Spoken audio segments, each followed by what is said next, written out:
Shalom,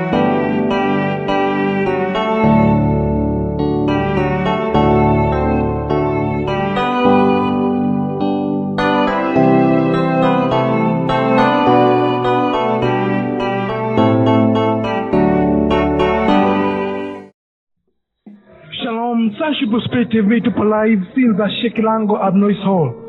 Tunaadhimisha miaka 6 taifa la Bwana kuwepo mkononi mwa Baba katika miaka 6. Hongera sana kwa kuwa mwana wa Mungu ndani ya taifa la Bwana. Asante sana. Tungependa kukufahamu kwa majina yako, wewe ni nani, lakini pia kwa kumbukumbu zako nakumbuka umezaliwa lini ndani ya taifa la Bwana. Karibu. Asante sana. Naitwa Mary Kopwe, ni mwana wa Mungu katika taifa la Peter Mhoe. Katika taifa hili nimezaliwa mwaka 2020. Namna ambavyo taifa lilianza na mimi nilikuwa pamoja nao. Amina. Asante sana mwana wa Mungu. Je, katika kipindi hiki cha maadhimisho ya miaka 6 una kitu gani ambacho unapenda kwamba hiki nataka nimshuhudie Bwana katika miaka 6 nimekiona hiki, au ninapenda familia ya Bwana ya Sonship Spirit TV ifahamu hiki kitu, taifa na mataifa wakisikie kwamba ninajivunia katika miaka hii 6, kama ambavyo Bwana wetu Yesu Kristo alisema katika Yohana sura 14 mstari wa mwisho, sura ya mwisho kabisa, anasema mimi nataka ulimwengu wote wajue nampenda Baba. Karibu sana. Asante sana.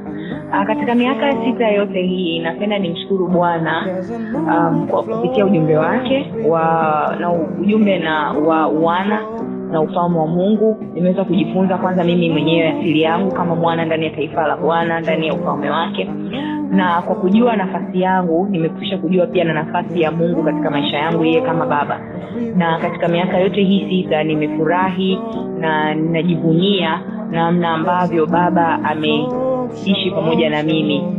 Zile tunasema 4 roles of a father. Father takes care of us, feeds us, raise us and protect us.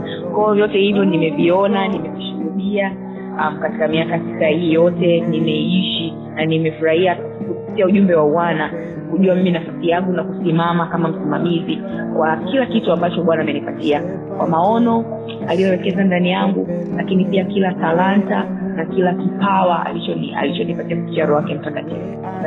Asante sana mwana wa Mungu. Sonship Spirit TV, jicho la Mungu duniani kote. Asante sana, endelea kufuatilia Sonship Spirit TV. Karibu sana. God, oh.